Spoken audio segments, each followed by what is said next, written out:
welcome to our SAM Pro demonstration of installation of our flex saddle rod to a horizontal asset.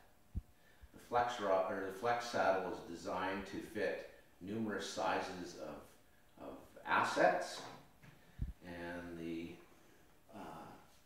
smart chip is attached to the rod.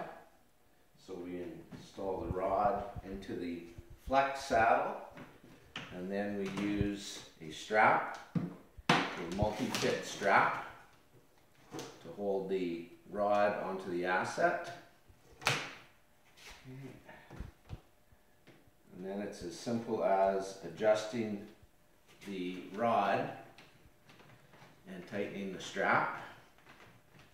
And we've put a slot into the rod, so you can actually use a wrench, pipe wrench, whatever you have. We actually have a tool constructed for it to tighten the rod itself. So you install it into the rod and then you rotate. And there you have it. It's not that tight, and then we'll just slide the strap in the spot, and your chip and rod are ready for